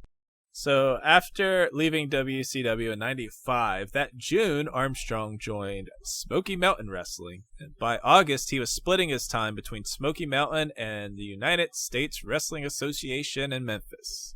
During this run, Brad Armstrong won the USWA Heavyweight Championship for 3 days, trading it with Billy Jack Haynes, and he'd also win the Smoky Mountain Heavyweight Championship 3 times. I mean, obviously, Jake can hit on this, but, when it comes to who is Jim Cornette's god of a wrestler, then Brad Armstrong's going to be the epitome of, that's the guy that I want to push. And when he brought him in, he pushed him immediately. He had a feud with Cornette's The Militia, which I wasn't familiar with this. All right, here's a stable. Jim Cornette's the manager. We got Buddy Landell, Terry Gordy, Al Snow, The Punisher, I forgot who that is, Tommy Rich, and Unabomb, a.k.a. Glenn Jacobs, a.k.a. Ted Kaczynski. And I watched one match where it was Brad and Buddy Landell, and they restarted the match 3 times. I think there's this series, if you look on Cage Match, where there's 6 or 7 matches between Buddy Landell and Brad Armstrong for the vacant heavyweight title, and they all ended in a DQ. And I think Jim Cornette went crazy with dusty finishes. It was nothing but dusty finish after dusty finish after dusty finish. And then there's a match where him and Buddy have a lumberjack with tennis rackets match. It's Jim Cornette running wild with Brad Armstrong as his god and his booking as his sanity. The Armstrong Army and all that, and the shirts that they sell for Armstrong Army was always a big thing. And also too, Bullet Bob Armstrong was the commissioner. He was this authority figure coming in, so him bringing his son in, it only makes sense. It fit perfectly. I too have all of the Smoky Mountain Television episodes on a spindle of DVDs. I used to watch a couple every night. It's been a long time. Actually, I let my friend borrow them for a while, so it was many years before I ever got them back. I may need to dig into them, so I have a lot of watching to do, but I don't have a lot of time during this quarantine to watch. So if I live my life like the rest of you right now, I would have watched so much professional wrestling. Early 90s WCW, and of course Smoky Mountain TV, and The Wire, of course. And The Wire. There's also a good deep dig thing. Find Brad versus Fit Finley. It is one of those CWA Germany Otto Vaughn's boxing format matches. It's good stuff. Brad comes out to Born in the USA by the Boss. It's a fan cam. Every 3 minutes they go to their corner. It's good shit. It's Finley and Brad, so they're working their ass off, and then they turn up the notch when they know they have to. And it's also a rare time where Brad works as a heel without a mask, so you get to see him kind of do that. He has a little fun with that. But the thing is 40 minutes long, and then YouTube doesn't even have the finish, so be prepared for that disappointment. Smoky Mountain folded in November of 95, which led to Armstrong eventually returning to WCW February 96. Because he passed the drug test. Woo! At May's Slamboree, Brad Armstrong took on Dean Malenko for the WCW Cruiserweight Championship. And this match is good, and the finish, super awesome.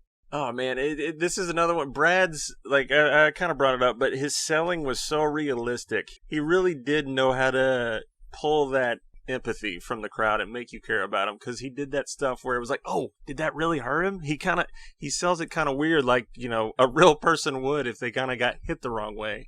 And the way Brad sells his leg, you really, really feel for him. And I just want to point out that for over half the match, one of Brad's butt cheeks is pulled out of his trunks and is on display the whole time. Dean beats him with a fireman's carry gutbuster off the second rope. It looks insane. Or as Bobby Heenan said, move 627 out of 1,000. From here, it was more of bouncing between New Japan and getting used to get up-and-comers over in WCW. 97 would be the year of the Armstrong curse, where Brad would lose pretty much every single match he had. It always, I think even in that Arn Anderson promo, the Armstrong curse was even discussed a little bit or touched on. So it kind of been a thing. So it being very prevalent with the fans is interesting. And I'll never forget when Road Dogg in his shoot review talked about winning the tag team titles. He even talked about the Armstrong curse. He was like, oh, me winning the tag belts was a big deal because that Armstrong curse, that's a real goddamn thing. Like he was, I mean, he was feeling it. So can you imagine Brad, how he was feeling? Because of all the guys in the Armstrong family, like you probably look at someone like, Road Dogg, and you're like, oh, okay, well, he's got some charisma, but as far as like talent goes, a lot of it's in Brad, and Scott's an amazing wrestler, and Steve's really good too, but Brad should have been the one, and here is Road Dogg. So imagine how it probably feels to be Brad. We're like, I'm the most, everyone regards me as maybe the more talented one, even though my brothers wouldn't say that because we're all feuding with each other at all moments of time. And we haven't been in the backyard to whoop each other's ass in a decade or two. But, how that feels and kind of look towards that. And once you kind of get that label of being in, I hate to use word underachiever because underachiever in pro wrestling is determined upon somebody with a pencil, not because of what you do. Right. Sometimes that's a tough pill to swallow. And if you're that talented, you're that good, and nobody else sees that in you, that's tough, man. And you talk about Brad being just this guy who is just fantastic in the locker room, but once you get him around the camera, he's not as good. That can get in your head a little bit too. Brad could cut a fucking promo when he wanted to. It just like he needed the main story motivation. He needed something to really push him to where it really meant something to him. I mean, I could be off base here, but it's like he could cut a promo if he wanted to. You can find him, but sometimes it wasn't in him. If you remember from our Mr. Perfect episode, in 1999, B.A. Brad Armstrong would become a member of the No Limit Soldier stable. Better tag team, Brad Armstrong and Tim Horner, or Brad Armstrong and Swole. You know what? Swole. You got the little guy, big guy dynamic. Brad goes in, does all the heavy lifting. Swole gets tagged in, powerbomb. They're over as fuck. Listen, you already know how I feel about Tim Horner. All right, so I'm Swole all the way. So Bash at the Beach 99, Brad, Conan, Rey Mysterio, and Swole took on the West Texas Rednecks, Kurt Hennig, Bobby Duncan Jr., Barry Windham, and Kendall Windham. Brad gets tagged in, gets the best of Mr. Perfect, but later in the match, Kurt gets a little payback, hitting Brad with the Perfect Plex, and BA is eliminated, but the Soldiers go on to win. Also, if you want to see Brad Armstrong do one of the best drop kicks in the history of professional wrestling in camo pants, there you go. And poor BA, he's the first one to get eliminated on the team because Brad just don't get no respect. He's probably the only one who was willing to do the job on that side of the team. Yeah. Also, if you want to hear Brad Armstrong do a Master P impersonation, watch his shoot interview. Brad talked about partying with Master P in his dressing room, and just the image of Brad Armstrong partying with Master P, that's your enjoyment right now. And see, marijuana just bringing all different types of people together. Brad Armstrong, born to wrestling royalty in Marietta, Georgia, coming together with Master P. When were those points ever going to come together in life if it wasn't professional wrestling and cannabis? I don't know where I can fit this in anywhere else in my life. There was a member of the No Limit Soldiers, the real rap group, named C. Murder. He was actually Master P's brother. He went to prison for, guess what? Murder. And if the lawyer didn't hold up the evidence and go, see, murder, then fuck everything. So after the No Limit Soldiers broke up, Brad would get in a feud with Berlin, who was Alex Wright after getting into InfoWars. I don't know. That's pretty spot on. Berlin attacked Armstrong's brother Scott and badmouthed the United States of America. I have in my notes, Berlin hates all Americans and Brad is American, so that's our feud. The feud ran through Halloween Havoc, where Brad, dressed in an American flag sweater from a Pilot gas station, defended America. Weird finish to this match. Berlin goes for like a neck breaker. Brad holds onto the ropes. Berlin hits the mat, and then they just pin him. Like that was the finish. That was enough to put him down for 3. It was like one of those quick roll-up jobs, It's just like, oh, I'm so unaccustomed to this situation that I don't know what to do but get pinned. After Halloween Havoc, Vince Russo handed Brad a new gimmick, Buzzkill, which was meant to be a parody off the Road Dogg Jesse James, but the gimmick more or less bombed because 90% of the crowd had no clue that Brad and Road Dogg were brothers and thought it was just a cheap ripoff. Yeah, he just plays kind of a peace-loving hippie, no war. It's kind of funny because Brad gets to show some personality. There's like a Thunder sketch where he's outside with the crowd before the show. He's like, "Hey, sign this petition, man. What's this petition for again? I forget, but it's a good petition, man." He just kind of does the Cheech and Chong kind of goofy dude. There's a Tank Abbott match where he gets knocked out with one punch. Watch the Chavo Guerrero match if you want a totally botched what the fuck is happening beginning to a match. It's Brad hated it. It's weird. In March 2000, Brad severely injured his knee in an accident backstage at a WCW Saturday Night taping where Armstrong got run over by Juventud Guerrero and Psychosis. Brad describes it in an interview.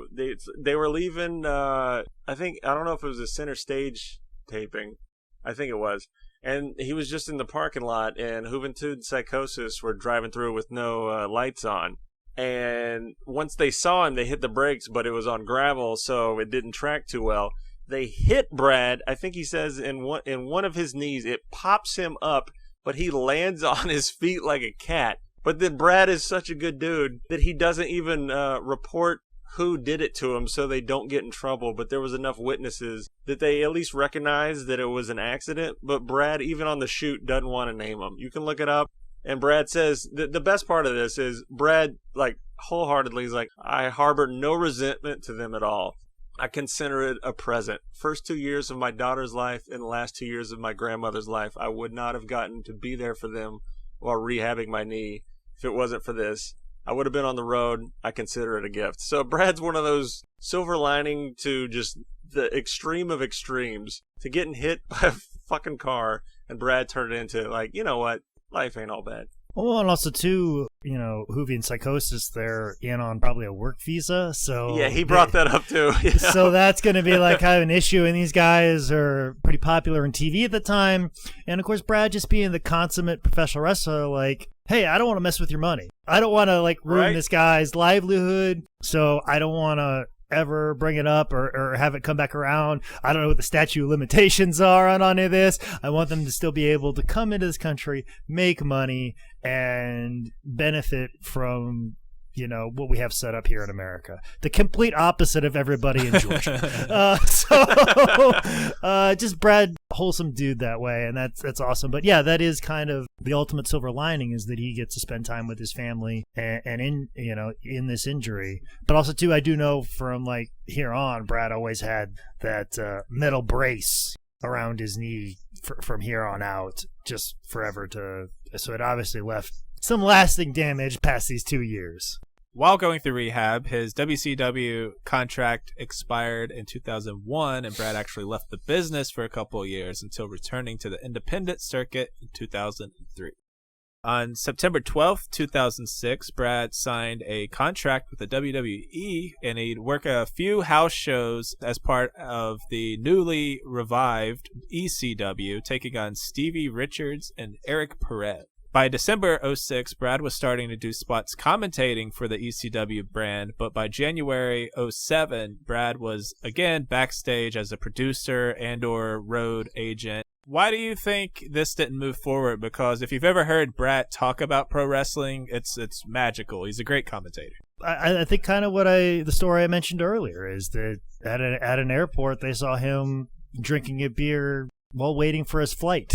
And they had a show that night, and somebody, that's just the way the political game is played in WWE. Like, somebody saw it that had an axe to grind. Maybe they had an axe to grind because of something Road Dogg did to them down the road or in a previous time, or just, had that bullshit mentality that WWE has. You just can't relax at any moment in time. The fact that you want to have a beer and relax when we have a show to do tonight, that sounds ridiculous. Why would you do that? Like, just that mentality from the top all the way down is spread throughout. And Brad's never been that type of guy. No matter how much knowledge he has, if you don't have that mentality, you're not going to last that long. And if you have that mentality and you burn out real fast, and you can't maintain that type of mentality at all moments in time in front of all people, you're not going to last very long either. And that's just kind of the shame of it. The little bit that I saw when he was on TV and he was commentating, I thought he was good. He was great. And I think he could helped out a lot with guys with matches. I think he had a great grasp of everything. Imagine him being a trainer at the Performance Center nowadays. Like, I think he'd be fantastic at that. Sometimes your mentality just doesn't fit in the WWE machine. And I think that's kind of what happened with Brad, is he was just too laid back of a guy to deal with high school fucking bullshit. And if you're sick, you work through it. And the WWE is more important than fucking anything on the fucking planet. And if you don't fucking see it that way, and you don't understand it, and you don't just fucking want to jump in front of traffic or in front of a car that's driven by psychosis, then you don't want to be in the WWE. Like, it's that mentality where someone like Brad would see a mentality like that and go, that's bullshit, man. Fuck off. I think it was also another one of those, just Brad with the bad timing, because apparently the ECW, the house shows that he was working as an agent for, the business wasn't too good. The ratings eventually didn't do too good. Word around the campfire that Taz was kind of sandbagging him and not wanting to help him out too much. So it just seemed like, oh, this is a great opportunity. And then everything just kind of fell to shit again. While working backstage, Brad was still able to take bookings, which he did up to 2011. He'd also become a personal health consultant and a wrestling trainer. There's I don't know, 3 or 4 Brad Armstrong versus George South matches from 2007-ish on the old High Spots network. Well, actually, George made me make a DVD of George wrestling Brad Armstrong, which I can procure that copy of that DVD, rip it, and put it up on our Patreon page. So sweet. Go check out all of George and Brad Armstrong's matches that we have available in the High Spots library. I think nobody's going to have an issue if I put that on our Patreon page, so go check that out. That'll be a good, fun little thing that we can put up there. These are all ones in this run of 2003 to 2006, 2007. So it's all those matches that we personally filmed from High Spots that we'd have rights to, which, once again, I don't think they're going to have an issue me putting them up on the Patreon page. But Brad at this time, it's sad that he was just kind of doing indie shows here and there, and he wasn't making a living on pro wrestling anymore, or at least to the level that he was before. That is sad, but at the same time too, it should be remarked, Brad's wife was a high level executive or involved in DirecTV. She had a very good job, and I believe in something like DirecTV or cable. Time Warner, I think. Time Warning or something. Yeah. Like, if she had a very good job, I think Brad's famous quote when he got fired from WWE, people were like, "Oh, so sorry to lose your job," yada, yada. And Brad said, No. Like, me losing my job is not a big deal.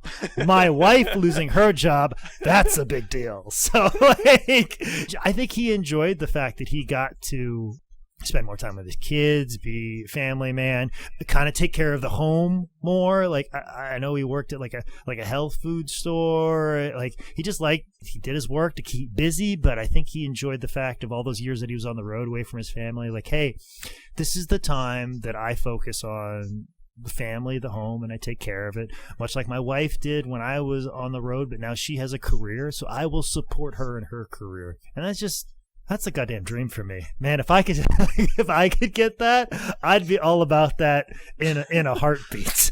But just how wonderful Brad was, and I remember doing multiple shows with him. He was always super cool, and George would always tell these stories about how there's this one show where I think Les Thatcher and Ricky Steamboat were doing a seminar, and they were trying to get this guy to do an arm drag, and Ricky Steamboat's having like a hard time communicating it to this kid, and this kid's not understanding it. And this is when Ricky was a little bit leery about doing stuff in the ring. This was pretty fresh off of probably a back surgery, and he was kind of laid up where later he was throwing arm drags left and right at the High Spots Training Center.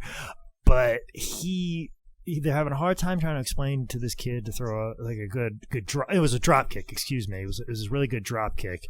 And Brad Armstrong just happened to walk in because there was a show later on that night after this seminar. And Brad walked in, and he had like a couple of his younger kids with him and stuff like that, and he had some of their toys like on a little bag or whatever. He had like a bunch of stuff on his shoulder, and he had, his kids were coming in, and they were trying to teach his kid how to do a drop kick, and his kid just wasn't getting it. And Les Thatcher and Ricky Steamboat were going to do a drop kick, and Brad kind of noticed that they were having a little trouble trying to communicate, and they needed somebody to do a good drop kick to kind of illustrate the point. And Brad just set his bag down, walked right in the ring. I'm like, all right, this, boom, and just threw this perfect drop kick. Not even stretching, not even doing anything. Just walked in the ring. Yeah. Later, advanced stage of his life and his career. Like, I need to stretch. I need to be able to touch my toes before I do anything in a wrestling ring. But he just walked right in, threw the picture perfect drop kick, went back, picked his bag up, and went right back in the locker room. Like, that's just how fantastic he was. I remember doing a show actually in Marietta, Georgia. It was like a double shot. We had Gainesville, Georgia in the morning, and then we had a show in Marietta, Georgia that night. Brad was on both of those shows, and I don't know what he was doing or what he was saying, but gosh, Brad was just the funniest guy in the locker room. He was doing like little bits, like a comedian green room. That's what he turned a wrestling locker room into. And you had all these guys. I think you had Hacksaw. You had Dennis Condrey. You had Kamala. Steve Carino was in the locker room. All of these guys are in the locker room, and Brad is just making all of us laugh hysterically, just turning a wrestling locker room into like a comedian green room. So it was just a real pleasure and an honor to just be around him during this time in the Indies and get to meet him, and just never, ever, ever, ever, ever did I ever see him in a bad mood. Ever during this time. Never like bitter, angry, complete opposite of that. I've never seen a more happy individual ever. Then, in the fall of 2012, Brad went to the doctor for an undisclosed medical issue. About a week later, on November 1st, 2012, Brad Armstrong was shockingly and tragically found dead in his Kennesaw, Georgia home. Not a lot is known about how or why Brad passed away, but his former Lightning Express tag team partner and best friend Tim Horner speculated that Armstrong died from a heart attack. Either way, we lost one of the great in-ring workers at the way too young age of 51. So, final thoughts on Brad Armstrong? First, I just want to give it to Brad for just rocking a mullet into 1996. Most guys gave up in the late 80s, but Brad did not give a shit. Jake touched on it, but Brad's point about getting in front of a camera and it kind of throwing you off. I mean, you probably hear it from me sometimes. I have to really, I don't know, I got to get comfortable. I got so many anxieties and weird shit that I got to get into it before I feel like everything I say isn't stupid or just off. So when Brad owned up to that, it was refreshing to hear. It was nice to hear. Brad's shoot interview, seriously, is one of my favorites. He's just such a good dude. Jake talked about how funny he is, and he's kind of goofy funny. And normally, if someone's doing it, it might be kind of stupid and annoying, but you like Brad so much in this shoot that you get wrapped up in his shit. Like going through all this pandemic shit, and I had to move during all this crap, dealing with my landlord that was just fucking, like, legitimately pure fucking hell. And Brad tells this story in his shoot about one time when a bunch of them, I think it's Mid-South, they're driving through Louisiana and they get stuck in mud. And just the story that he tells, the volume and just the depth of the laugh that the story gave me was, like, refreshing. It was one of those, like, oh, shit, I haven't laughed like this in a while through all this stressful shit. And Brad just casually telling this story. He's not trying that hard. He just nails it. And it really spoke to me. He tells a story about Ali punching Jake the Snake in Mid-South, Kurt Henning's story, him botching a finish with Ric Flair at the Omni, Stan Hansen in Japan, and he tells a story about Scott Steiner telling Bill Watts to go fuck himself. It was that, listen to this shoot. It was just like insight, good guy, and just, oh man, that story's good. Oh, that's a good story. Oh, that's a good story. Oh shit, that's a good story. And it just like added up to be like, holy fuck, this is one of the best shoots I've ever listened to. And as much as Jake has put Brad over, and I've always respected his work, and like the Muda match on Saturday night, you got to watch, and just everything about his demeanor and the person he was, and hearing how much he would like. I think a lot of stuff he would volunteer. He helped a lot with volunteering in like the nearby churches around him, and just like the good dude that he seemed to be, and how laid back he was. And, he gets hit by a fucking car, and he's like, it's all right. Which could be a detriment, but I mean, that's just who Brad was. He was so damn good. I want to go out on a quote that Brad had, because ideas and sentiments like this aren't around much, or the mentality for the business or any art form in general. And it's just Brad just casually talking about working a match. And he said, taking or giving doesn't matter. It's not about me getting over. It's about the match getting over. It's about we, not me. Brad Armstrong is truly fucking awesome. You know what I really loved about Brad Armstrong? After watching him talk for a good bit, he was an unapologetic pro wrestling dork. I don't know if I've ever seen someone so damn giddy to sit around and just talk about wrestling. Like, he glowed. He seemed to have such a deep love and respect for it. He seemed to really treasure the people who came before him, the people he worked with. And that's probably why he was so damn good at it. Like, when you love something that much, you know what the standard is, you know what being good is, you know what greatness is, and that's what you're constantly reaching for. He carried himself with, like, this humble pride. He was just that dude who showed up, and he did his job well because that's why he was there. Like, gimmick didn't matter, finish didn't matter, forget the paycheck or notoriety. It was about being better today than you were yesterday. That's Brad Armstrong to a T. He was the professional in the phrase professional wrestling. As a pro wrestler, I get asked a lot of times to do podcasts, interviews, all types of things. And, the common question is like, oh, how'd you start in wrestling? Or, what's your favorite match? But then a pretty common question all the time is, what is a dream match of yours?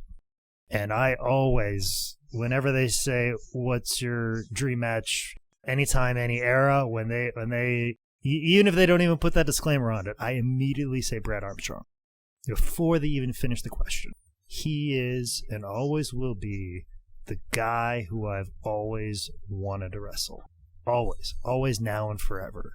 And that just goes back to very early in my fandom of professional wrestling. Obviously, I grew up a WWF kid, watched it, hunted it down all the time. I've told that story many a times. And then my parents got DirecTV and rediscovered Monday Night Raw in 1995. And then all of a sudden I discovered WCW, which I stumbled onto WCW in 1995. And WCW Saturday Night was that way in. And the three people who I loved watching on WCW Saturday Night was Arn Anderson, Bobby Eaton as one of the Blue Bloods. Like, I love Bobby. Like, I had no context of Bobby Eaton as the Midnight Express, but Bobby Eaton as a Blue Blood, I could see how talented he was, and I loved him to death. And Brad Armstrong. There's just something about him, and I just kept thinking, like, man, if I want to be a wrestler, I want to be like Brad Armstrong. And I remember when I first moved to Charlotte, North Carolina, for wrestling training, actually, Michael Bakikio, the owner of High Spots, ran a training night for a while just to kind of offer an extra night of training at the High Spots Wrestling School. And, he's not he knew how to wrestle enough, but, he, knew his strong suit wasn't teaching in-ring like George was, but he knew that he had a camera and he could have these guys cut promos. So he ran like a promo class for his training class. And it was like the first 2 or 3 weeks I was here. And he basically said, all right, guys, today we're going to cut promos and we're going to film it and just cut a promo on whoever you want to have a match with. And, of course, I cut a promo on Brad Armstrong because that's how much I love Brad Armstrong. And I talked about how, as a kid growing up, I would see those WCW Saturday Night doors open up on that set, and I would see Brad Armstrong come out with his music playing, and how I wanted to be the guy in the ring wrestling Brad Armstrong, and this would be my opportunity.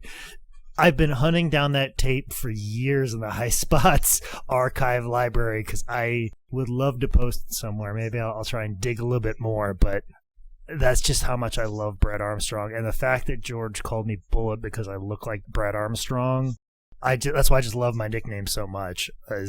And every time he calls me Bullet, it makes me smile a little bit because I love Brett Armstrong so much, and he had such an influence on me loving professional wrestling as much as I do, but also to dedicating myself to the craft of professional wrestling.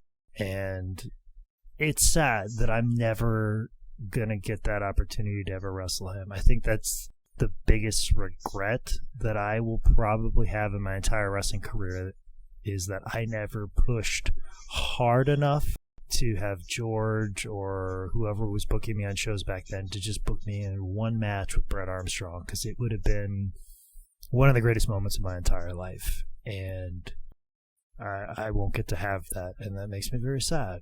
And, it makes me very sad.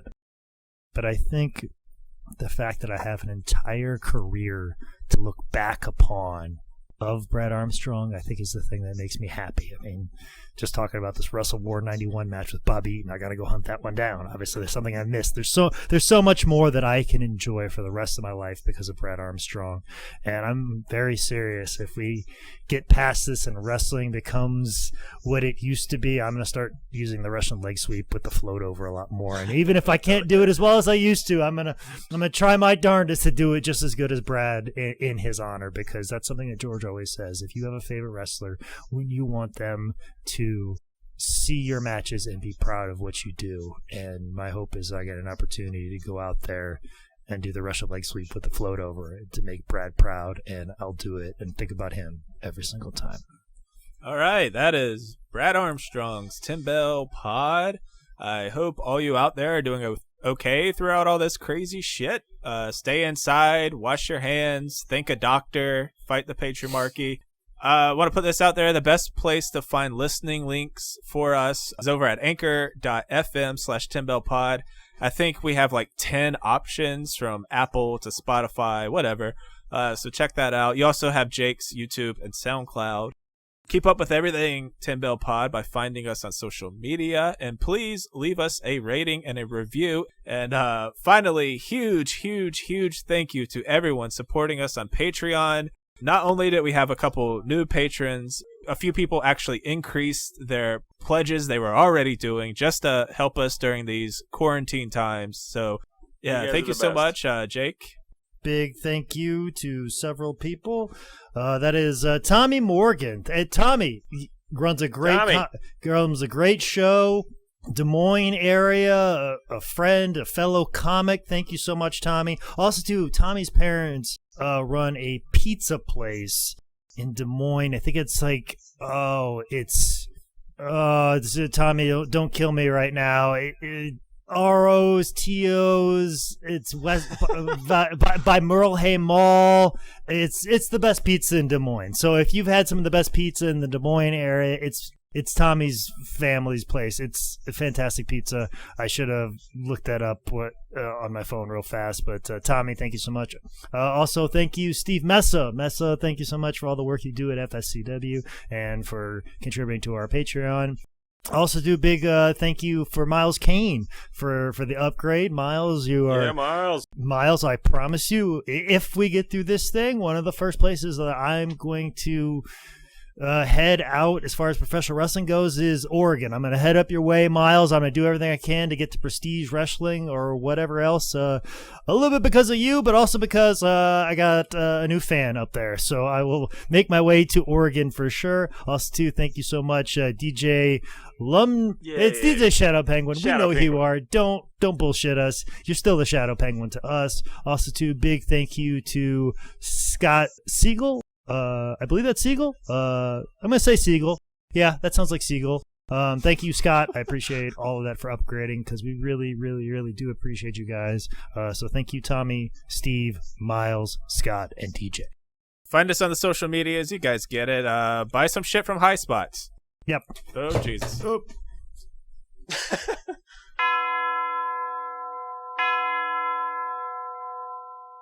Ladies and gentlemen, this is the Man Scout Jake Manning. Thank you very much for listening to 10 Bell Pod. I can't thank you guys enough for being subscribers and people who leave reviews, but also, too, big thank you to people who are our patrons on Patreon.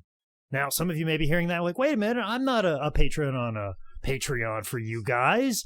And you might be like, hey, I want to do that. I want an extra thank you. I left a review. I subscribe, but I want an extra thank you from the Man Scout Jake Manning, because that third thank you doesn't apply to you unless you are a patron on our Patreon page. Make sure you check it out at patreon.com/10bellpod.